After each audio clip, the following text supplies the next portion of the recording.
Hello friends, आज की इस वीडियो में हम बात करेंगे रिमोट सेंसिंग।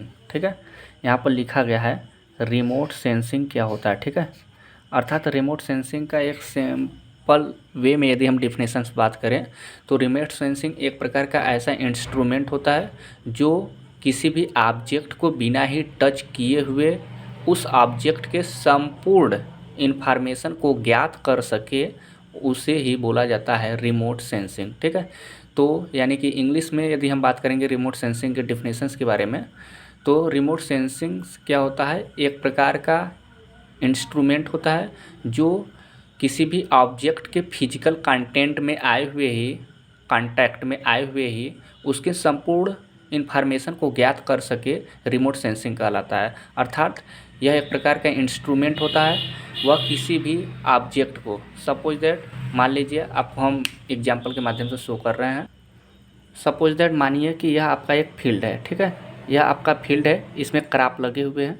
ठीक है, क्रॉप में अनेक प्रकार के डिजीज लगे हुए हैं, आपको इसका इन्फॉर्मेशन करना है। तो क्या होता है कि रिमोट सेंसिंग क्या करेगा, इस प्लांट के कांटेक्ट में आए हुए ही उस प्लांट में किस प्रकार का डिजीज है, किस प्रकार का इंसेक्ट है, क्रॉप का प्रॉपर रूप से ग्रोथ हो पा रहा है या कि नहीं, अर्थात रिमोट सेंसिंग उस ऑब्जेक्ट के कंटेंट में आए हुए ही, यानी कि जो भी ऑब्जेक्ट, यानी कि जो भी आपका क्रॉप रहेगा उसके कांटेक्ट में आए हुए ही उसके संपूर्ण इन्फॉर्मेशन को ज्ञात कर लेगा। ठीक है, किसके माध्यम से, रिमोट सेंसिंग के माध्यम से। ठीक है, तो आप समझ चुके होंगे।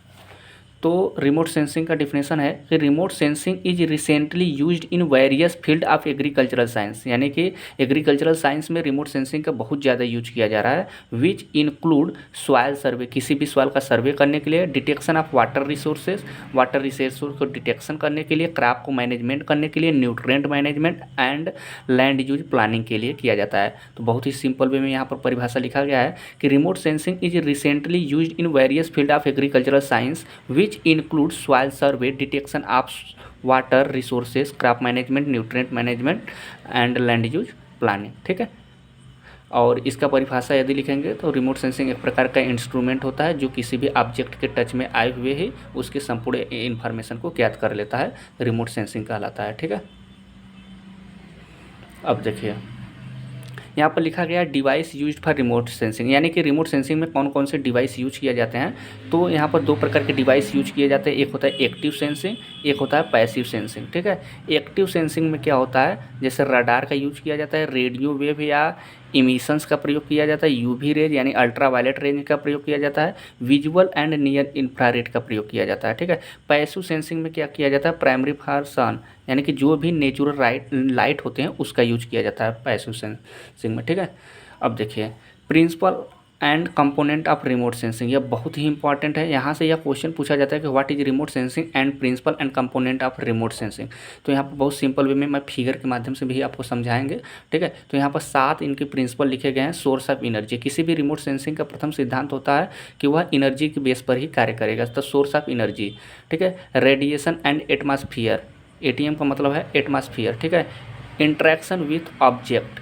ठीक है, और फोर्थ है recording of information bye sensor, fifth है ट्रांसमिशन एंड रिसेप्शन। ठीक है, और 6 है इंटरप्रिटेशन एंड एनालिसिस। ठीक है, 7th है एप्लीकेशन। ठीक है, अब देखिए, अब फिगर के माध्यम से हम आपको कैसे समझाते हैं। ठीक है, मान लीजिए यह सन है, यानी कि सोर्स ऑफ एनर्जी, यानी पहला सिद्धांत हो गया, यह प्रथम प्रिंसिपल है कि सोर्स ऑफ एनर्जी। ठीक है, और सेकंड है रेडिएशन एंड एटमॉस्फेयर, यानी कि सूर्य से आने वाले प्रकाश की किरणें रेडिएट होंगे, यानी रेडिएशन होंगे, तो वह पृथ्वी पर आएगी। ठीक है, तो पृथ्वी पर सूर्य की प्रकाश की किरणें आती है तो कुछ प्रकाश की किरणें क्या होते हैं, पुनः रिफ्लेक्ट हो जाती है, यानी स्कैटर्ड रेडिएशन हो जाती है, और कुछ प्रकाश की किरणें क्या होता है, पृथ्वी तल पर आती हैं। तो पृथ्वी तल पर जो भी ऑब्जेक्ट रहेगा, यानी कि जो भी ऑब्जेक्ट आपका रहेगा उससे यह सूर्य यानी कि प्रकाश की किरणें क्या होगा, टकराएगा। तो यही लिखा गया थर्ड में कि इंटरेक्शन विथ ऑब्जेक्ट, यह ऑब्जेक्ट से क्या होगा, इंटरेक्ट करेगा यानी टकराएगा। फिर फोर्थ में क्या गया, recording of information bye sensor, और यह जो अट्रैक्ट होगा यानी कि इंटरेक्ट होगा ऑब्जेक्ट से, और वायुमंडल में क्या होगा कि आपका सेंसर लगा होगा। ठीक है, तो यह कह रहा है कि recording of information bye sensor, इस सेंसर के द्वारा इस ऑब्जेक्ट में किस प्रकार की घटना घटित हो रहा है उस सेंसर के माध्यम से यहाँ पर ज्ञात कर लिया जाएगा, सभी इंफॉर्मेशन को ज्ञात कर लिया जाएगा। ठीक है, और इलेक्ट्रॉनिक डाटा के रूप में उसको क्या करेगा, एब्जॉर्ब कर लेगा, ठीक है। फिर देखो दिया है ट्रांसमिशन एंड रिसेप्शन, फिर उसको क्या करेगा, ट्रांसमिशन करेगा, ठीक है, ट्रांसमिशन करेगा, पांचवा ऑब्जेक्ट ट्रांसमिशन करेगा।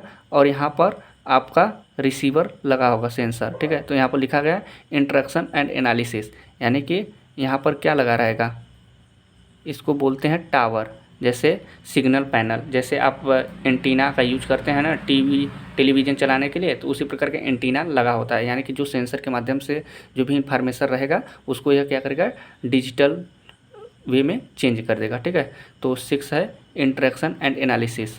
फिर उसका क्या करेगा, यहाँ पर जो भी डिजिटल इमेज रहेगा उसका क्या करेगा, इंटरप्रिटेशन करेगा और एनालिसिस करेगा, ठीक है। यहीं देखिए, यानी कि यहाँ पर जो भी इंफॉर्मेशन डिजिटल इमेज रहेगा उसका क्या करेगा, इंटरप्रिटेशन एंड एनालिसिस करेगा और लास्ट में वह एप्लीकेशन के योग्य हो जाएगा, ठीक है। तो आप भली भांति समझ चुके होंगे कि 7 प्रिंसिपल कौन कौन से हैं, यानी सोर्स ऑफ एनर्जी होगा, रेडिएशन एंड एटमॉस्फेयर देखिए यही हैं, ठीक है।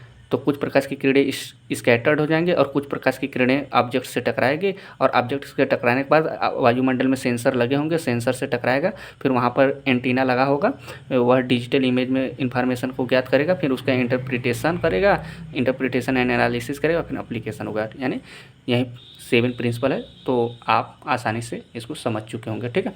अब इसके एडवांटेज के बारे में हम बात कर लेते हैं, ठीक है।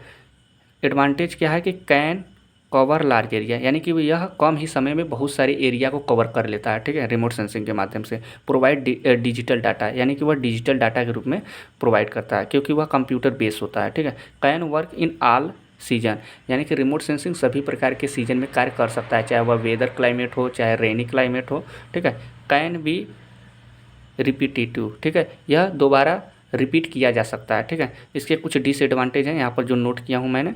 एक्सपेंसिव, यानी कि वह क्या होता है, महंगा होता है, और इसमें क्या होता है, टेक्निकल लेबर की आवश्यकता होती है, यानी कि जो इसका एक्सपर्ट होंगे वहीं इस कार्य को कर सकते हैं, क्योंकि रिमोट सेंसिंग चलाने के लिए कंप्यूटर बेस्ड एनालिसिस डाटा है, उसको चलाने के लिए कंप्यूटर की आवश्यकता पड़ेगी, ठीक है। Not suitable for small area, ठीक है, यह स्मॉल एरिया के लिए सूटेबल नहीं है, यानी मार्जिनल फार्मर के लिए यह उपयोगी सिद्ध नहीं है। Need export to extract data, यानी कि यह क्या होता है, रेंज में डाटा को शो करता है। यदि मान लीजिए सपोज दैट मैंने बताया कि आपके खेत, मान लीजिए 1 हेक्टेयर का क्षेत्र है और इसमें आप मेज ग्रो किए हैं, क्या किए हैं, मेज ग्रो किए हैं, तो इसमें क्या करेगा कि रिमोट सेंसिंग के माध्यम से उसमें डाटा का एनालिसिस करेगा कि कितने भाग एरिया में आपका इंसेक्ट लगा हुआ है। तो रेंज मान लीजिए कि इसमें इंसेक्ट का प्रकोप 60% है, तो वह रेंज के रूप में बताएगा 60 से 70%, ठीक है। तो यह रेंज के रूप में, यानी एक्यूरेट डाटा का इन्फॉर्मेशन नहीं देता है। तो यहाँ पर लिखा गया है need expert to extract data, ठीक है। तो यही था रिमोट सेंसिंग के बारे में। तो आप भली भांति समझ चुके होंगे, आप इसका स्क्रीनशॉट भी ले सकते हो, ठीक है। तो इसी के साथ मैं इस वीडियो को समाप्त करता हूँ। Thank you so much watching for this video.